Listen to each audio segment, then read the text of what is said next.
The statement was in response to the general state of apprehension among health workers in the Ashanti Region, particularly following the murder of nurse Ruth Eshun. Chairman of the Health Committee and MP for Berekum East, Dr. KWABENA spoke on the floor of Parliament. On behalf of your Committee on Health, I wish to crave your indulgence to invite the Minister for Interior to brief this House on security arrangements being made to protect health workers at their duty posts, especially for those in deprived communities like our late colleague.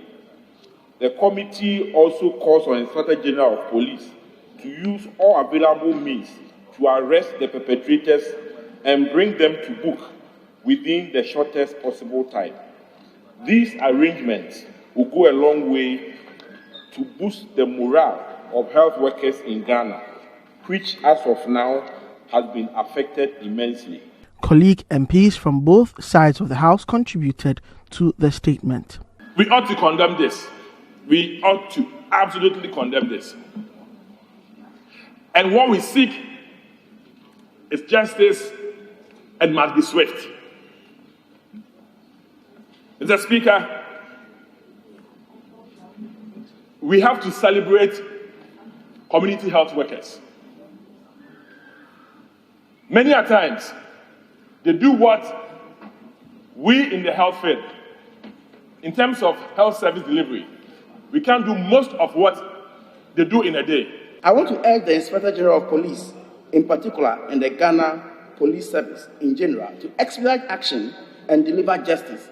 For justice delayed is justice denied. Still in the House, the minority threatened to boycott the State of the Nation address from the President next week due to the non-release of the MP's share of the District Assembly Common Fund.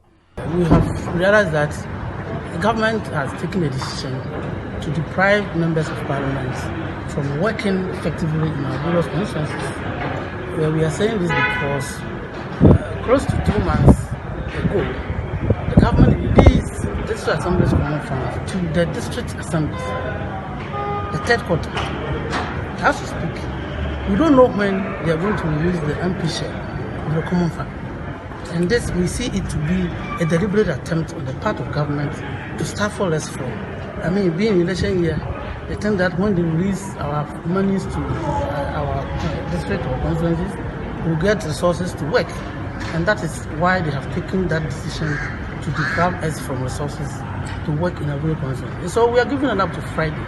If we don't hear anything realistic, we will consider boycotting State of the Nation address. It is seriously on the table. But the majority believe the move was uncalled for. I can't understand how an entire opposition will even have that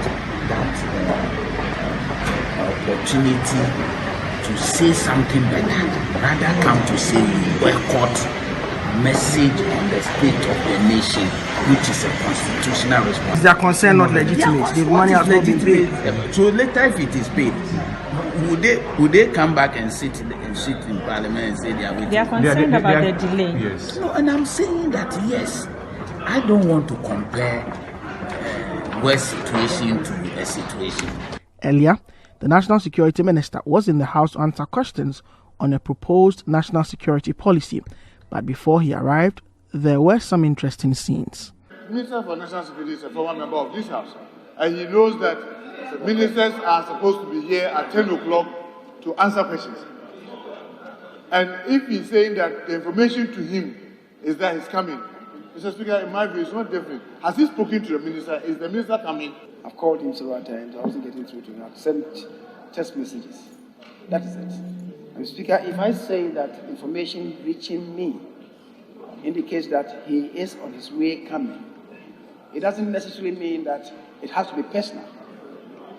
And the source of the information, Speaker, is credible, and I have no cause to disbelieve the source of the information. I'd like to find out from the minister what has occasioned the delay, given the fact that he initiated the process as far back as October 2017. October 2017, that is way beyond 2 years. Right Honorable Speaker, the group has made quite some progress. There have been several consultations with various ministries and state departments over the period, and they have now come out with a draft detailed national security policy document. The ambassador of Japan paid a courtesy call on the Speaker of Parliament. Reporting from the office of the Speaker here in Parliament, my name is Duke Mensopoku for Citi News.